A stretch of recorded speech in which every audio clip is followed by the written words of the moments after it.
नमस्कार। आप देख रहे हैं खबरों की दीवार सीजीवाल। इस समय जो कोरोना की दूसरी लहर आई है वह सभी वर्ग के लोगों को, सभी आयु वर्ग के लोगों को प्रभावित कर रही है, जिसमें बच्चे भी शामिल हैं। बच्चों में कोरोना किस तरह से उसके लक्षण दिख रहे हैं, किस तरह का उसमें उपचार होना चाहिए और क्या सावधानी होना चाहिए, इन तमाम विषयों पर बात करने के लिए हमारे साथ इस समय मौजूद हैं छत्तीसगढ़ के वरिष्ठ शिशु रोग विशेषज्ञ और सामाजिक सरोकार से भी बहुत गहरा नाता रखने वाले डॉक्टर प्रदीप सिहारे जी। डॉक्टर साहब, हम आपका स्वागत करते हैं अपने कार्यक्रम में। और पहले यही ये जानना चाहते हैं कि जो कोरोना की दूसरी लहर है वो बच्चों को लेकर किस तरह की स्थिति है, आपका ऑब्जर्वेशन क्या है डॉक्टर साहब उसमें? कोरोना की पहली लहर में तो कोई भी बच्चे इन्वॉल्व नहीं थे और बच्चों में हम लोगों ने 2-3 पेशेंट ही देखे थे जिनको कोरोना हुआ था, अदरवाइज नहीं थे। पूरे हिंदुस्तान में, अभी इंडिया में बहुत सारे बच्चे पहले इन्फेक्ट हो रहे हैं, फिर घर के लोग इन्फेक्ट हो रहे हैं। ये कुछ अजीब सा है, शायद कुछ म्यूटेशन हुआ है, नया म्यूटेंट आया है, या जिसकी संभावना कई लोग बता भी रहे हैं, कुछ स्पेशलिस्ट बोल रहे हैं कि हो सकता है कोई नया म्यूटेंट आया हो। परंतु अभी ये देखा गया है कि बच्चे पहले इन्फेक्ट हो रहे हैं, फिर मदर फादर को सिम्टम्स आते हैं और फिर घर में दूसरे मेंबर्स को सिम्टम्स आ रहे हैं। तो डॉक्टर साहब, इसके लक्षण कैसे पहचानेंगे कि किस तरह का, यदि कोरोना प्रभावित हो रहा है कोई बच्चा, तो उसके लक्षण को किस तरह से पेरेंट्स पहचानेंगे? जनरली अभी जो बच्चे आ रहे हैं उनको तो पहले तो बुखार होता है, हल्का फुल्का बुखार होता है और दस्त लगे, पेट में दर्द और दस्त लगते, उल्टी हो रही है। और कुछ बच्चों को सिर्फ बुखार है, कुछ को हल्का बुखार है और किसी को ज्यादा तेज बुखार है, परंतु खांसी वगैरह का मेन सिम्टम बच्चों में नहीं है। परंतु हाँ, पेट दर्द और बुखार, चिड़चिड़ापन, ये बच्चों में देखा गया है। इसकी जांच, अगर इस तरह के लक्षण दिखाई दें तो बच्चों की जांच किस तरह से कराई जानी चाहिए? एक तो ये है कि अभी जितने भी बच्चे, करीब जो भी बच्चे आ रहे हैं उनमें सस्पेक्टेड समझ लो, हम लोग बहुत सारे बच्चों का टेस्ट कराएं और करीब सभी लोगों का टेस्ट में पॉजिटिव निकल रहा है। तो बुखार अगर आता है तो बच्चों को गड़बड़ हो रही है, कुछ ना कुछ गड़बड़ हो रही है। और बुखार के साथ में पेट में दर्द हो रहा है जो अनयूजुअल है। मतलब हम लोग इतने साल से प्रैक्टिस कर रहे हैं कि बुखार आया और दूसरे दिन पेट में दर्द हुआ, ऐसा नहीं होता कभी भी। या तो उल्टी दस्त होगी, बुखार आएगा, सर्दी खांसी होगी, निमोनिया होगा, ऐसे दूसरी चीज होंगे। पर तो बुखार के साथ में पेट में दर्द, फिर दूसरा चीज दस्त जो दवाइयों से नहीं ठीक हो रहे हैं, जो सिंपल दवाइयों से नहीं ठीक हो रहे हैं। और साथ में कभी ज्यादा दस्त होने से डिहाइड्रेशन भी हो रहा है बच्चों को। तो अगर बुखार आ रहा है, डिहाइड्रेशन है, तो लाके दिखा सकते हैं। हम लोग भी ऐसा नहीं कि देखते साथ टेस्ट के लिए बोलते हैं, परंतु देखते हैं कहीं कोई डेंजर वार्निंग साइन तो नहीं है। अगर वार्निंग साइन नहीं है तो अपन एक आध दिन ऑब्जर्व करके देख लेते हैं बच्चे को। अगर बच्चा ठीक रहता है तो फिर पता लगता है घर में, पहले घर का भी पता करते हैं कि घर में कोई बच्चे, किसी आदमी को या कोई घर में कोई कांटेक्ट तो नहीं है कोविड का। तो जनरली कोविड का कांटेक्ट नहीं होता, परंतु तीसरे चौथे दिन वो लोग बताते हैं कि सर इसके पिताजी को हो गया या माताजी को हो गया, उसके सिम्टम्स मिलते हैं। तो अगर कोई डेंजर साइन नहीं है, जैसे सर्दी खांसी है और बुखार है, तो वेट एंड वॉच करते हैं। अगर गड़बड़ लगता है तो फिर टेस्ट कराते हैं कि टेस्ट करके देख लो भाई। और टेस्ट कराना भी थोड़ा अभी मुश्किल हो गया है क्योंकि टेस्ट की किट नहीं है, बड़ी उसकी समस्या है। तो टेस्ट करने में तुरंत मिलता भी नहीं, तुरंत जाते नहीं, RT-PCR हो नहीं रहा है। रैपिड टेस्ट में ऐसा है कि रैपिड टेस्ट में 30 to 50% लोगों को पॉजिटिव आता है और बच्चों में थोड़ी पॉजिटिविटी रेट और कम रहता है।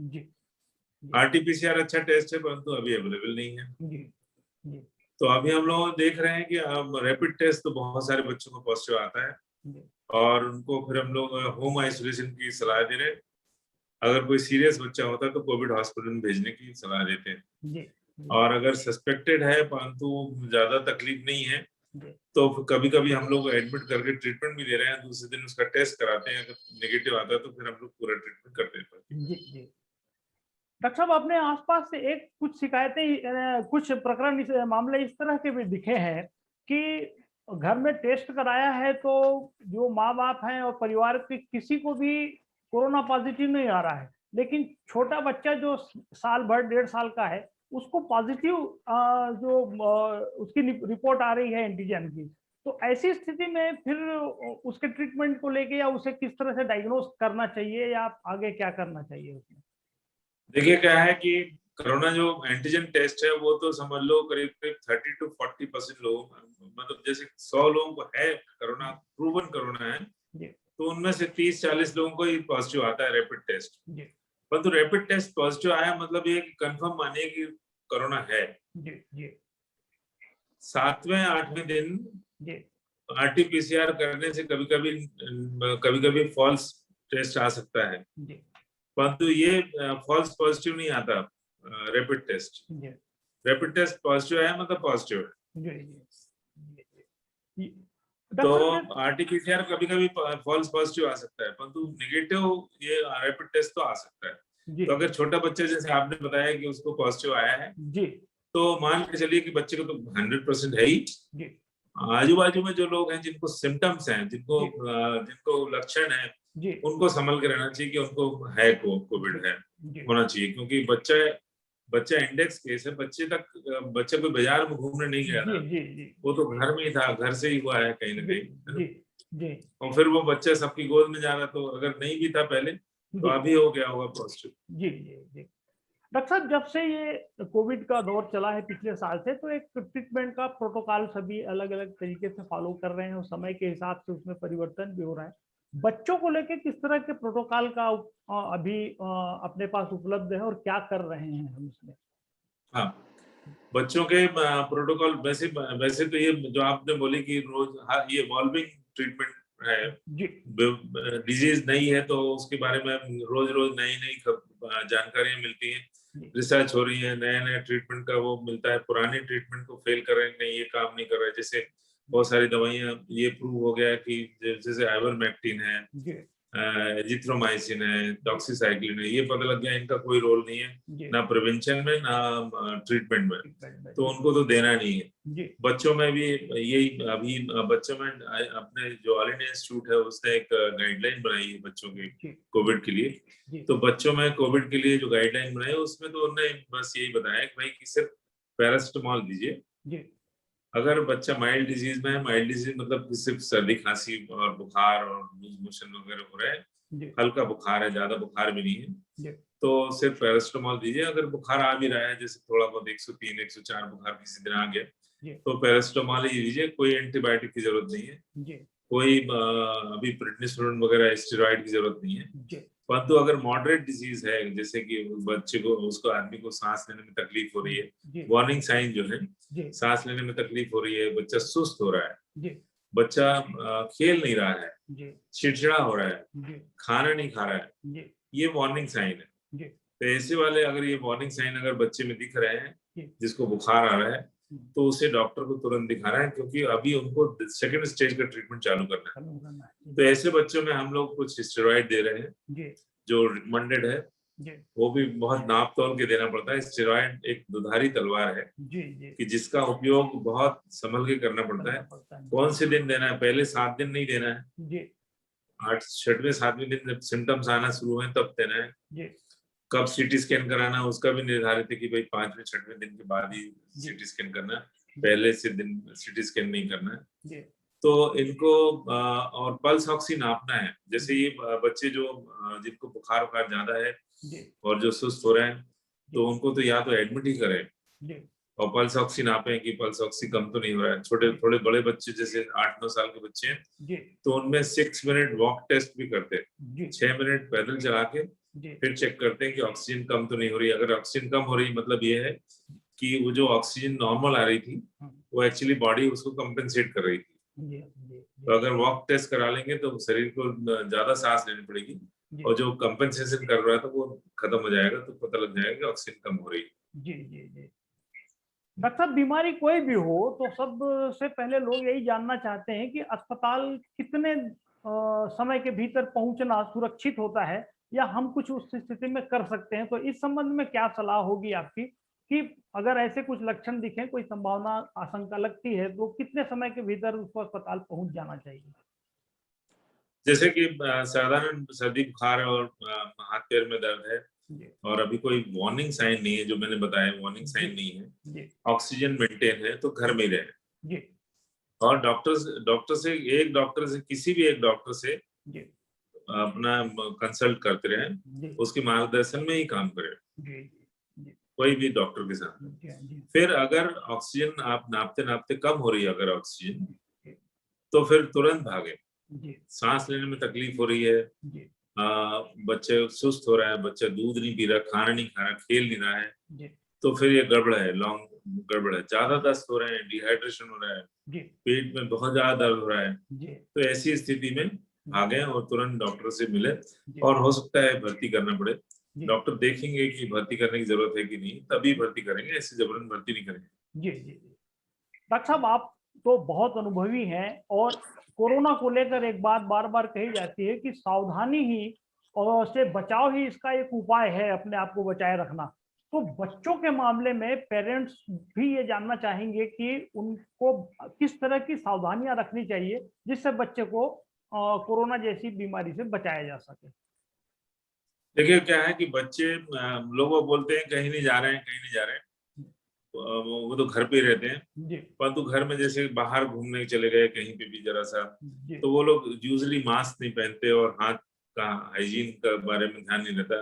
कहीं भी छू लिए, जहाँ पे किसी कोरोना पेशेंट ने छुआ हो, जी उसको छू के नाक में लगा लिया, हाथ में लगा जी लिया, एक संभावना ये रहती है। जी और दूसरा मेन जो है सोर्स है वो तो अडल्ट ही है।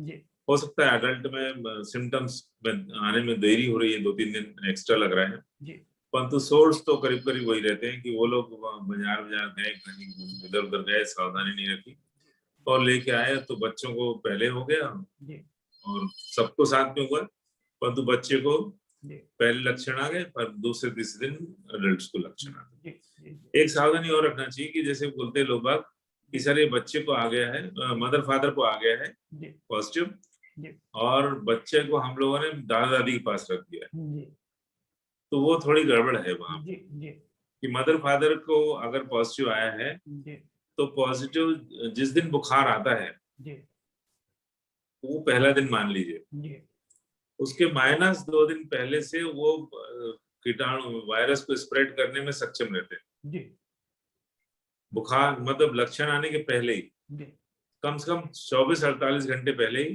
जी वो कीटाणु फैलाने में सक्षम रहते हैं, संक्रमण करने में सक्षम रहते हैं। जी तो उस दौरान तो बच्चा आपके साथ में था, जी तो बच्चा इन्फेक्ट तो हो ही गया है, जी तो बच्चे को दादा दादी के पास ना भेजा के अपने पास ही रखो, जी क्योंकि वो बच्चा तो इन्फेक्टेड हो गया, अब दादा दादी को भी इन्फेक्ट करेगा। जी जी अपने को जो एल्डरली पेशेंट है, जिनको कोमॉर्बिडिटी है, 60 साल के ऊपर है, जी उनको ज्यादा सुरक्षित करना जरूरी है, तो उनको बल्कि आइसोलेट कर दो, अपन पूरे घर में रहो, उनको अलग से रूम में कर दो, जी ये सावधानी रखना चाहिए। जी ना कि लोग बाग जनरली ऐसे कर रहे हैं कि हम लोग तो दोनों जन आइसोलेट हो गए सर, जी बच्चा और दादा दादी साथ में, तो उल्टा गड़बड़ है। जी जी जी, ये ठीक बात है।